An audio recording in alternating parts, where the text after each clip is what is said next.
వాస్తవానికి దురదృష్టం పోచారం గారు పార్టీ మారడం అనేది మేము కూడా అనుకోలేదు. ఎందుకంటే మొన్న పార్లమెంట్ ఎన్నికల ఫలితాలు వచ్చిన రోజు కూడా ఉదయం నుంచి సాయంత్రం వరకు కేసీఆర్ గారి దగ్గర కూర్చొని ఉన్నారు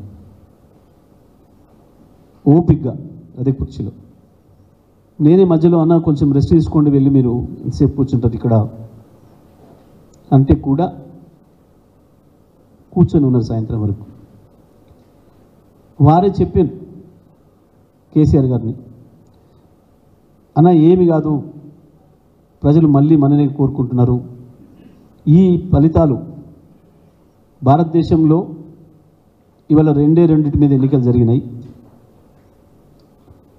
2000 చూపించి ఇది పట్టుకుంటావా అని అడిగినారు. మోడీ వైపా, మోడీ వ్యతిరేకంగా ఉన్న ఇండియా కూటమి వైపా, మోడీ ఎన్డీఏ కూటమి వైపా, మోడీ వ్యతిరేకంగా ఉన్న ఇండియా కూటమి వైపా అన్న దాన్ని చూసారు ప్రజలు. ఇది ఇంకోటి మధ్యస్థం అనేది చూడలేదు. దానివల్ల ఈ ఫలితాలు వచ్చినాయి. అక్కడ ఒరిస్సాలో కావచ్చు, ఇక్కడ కావచ్చు, ఆంధ్రాలో కావచ్చు, తమిళనాడులో కావచ్చు, ఉత్తరప్రదేశ్లో కావచ్చు, బీహార్లో కావచ్చు, పంజాబ్లో కావచ్చు, తటస్థంగా ఉందామనుకున్న పార్టీలను ఈసారి ప్రజలు తీసుకోలేదు. అంత తీవ్రంగా ఈ రెండు వాదనల మధ్యన యుద్ధం జరిగింది. కాబట్టి దీన్ని మనం అంత సీరియస్గా తీసుకోవాల్సిన అవసరం లేదు.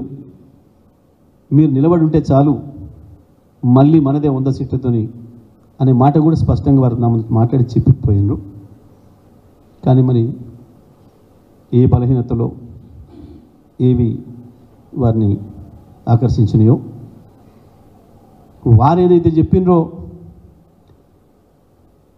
ఇప్పుడు ఏదో మీడియాలో మాట్లాడినట్టుగా సమాచారం వచ్చింది నాకు.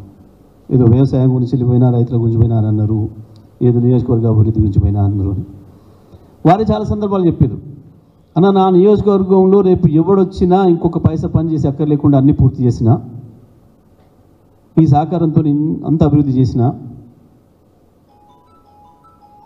రాష్ట్రంలో అన్ని నియోజకవర్గాల కంటే ఎక్కువ డబుల్ బెడ్రూమ్ ఇండ్లు నా నియోజకవర్గంలోనే కట్టించుకున్నా, ఒక కొత్త రోడ్డు ఎవరు వేసి అక్కర కూడా లేకుండా రోడ్లు వేసిన,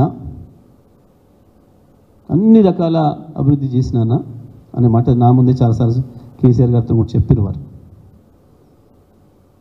వ్యవసాయాన్ని వారి చేతిలోనే పెట్టి వ్యవసాయ శాఖ మంత్రిగా కేసీఆర్ గారు, సీనన్న లక్ష్మీపుత్రుడు, సీనన్న నాయకత్వంలో వ్యవసాయం అద్భుతంగా అభివృద్ధి చెందుతుంది ఒక రైతుగా, అన్ని బాధలు తెలుసు కాబట్టి అనే మాట కూడా చాలా సందర్భాలు చెప్తారు. సభాపతిగా కూడా వారికి అవకాశం ఇచ్చారు. వారికి ఇక్కడ గౌరవం తక్కువ చేయలేదు పార్టీ.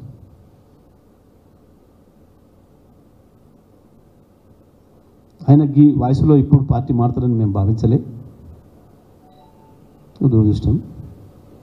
అందుకు వారికి అయితే పార్టీ మారడం వల్ల ఏమొస్తాయో మాకు తెలియదు, కానీ ప్రజల్లో మాత్రం అప్రతిష్ట మూటగట్టుకోవడం ఖాయం. అది వారి కీర్తిని పెంచదు, నష్టం చేస్తుంది. ప్రజలు అప్రతిష్ట పాలవుతారు తప్ప ఇంకోటి కాదు. నేను ఏమో అని నేనే అన్నా, మళ్ళీ నన్ను ఏమని అడిగితే నేనేం చెప్పా? ఏదో ఒక బలహీనత ఉంటే తప్ప, లేకపోతే ఎందుకు మారుతారు?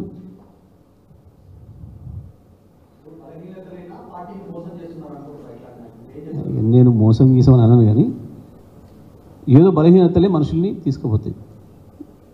అధికారం వైపు తీసుకుపోయేది బలహీనత లేకపోతే ఏముంటాయి? కొట్లాడటానికి వస్తే ఆదర్శాలు ఉంటాయి, కొట్లాట వైపు తీసుకుపోయేది ఆదర్శాలు, అధికారం వైపు తీసుకుపోయేది ఆకర్షణలు, బలహీనతలు. ఇది ప్రపంచం అంతటి ఉంది, దేశం అంతటి ఉంది. ఇలా కొత్తగా నీకు నాకే కాదు.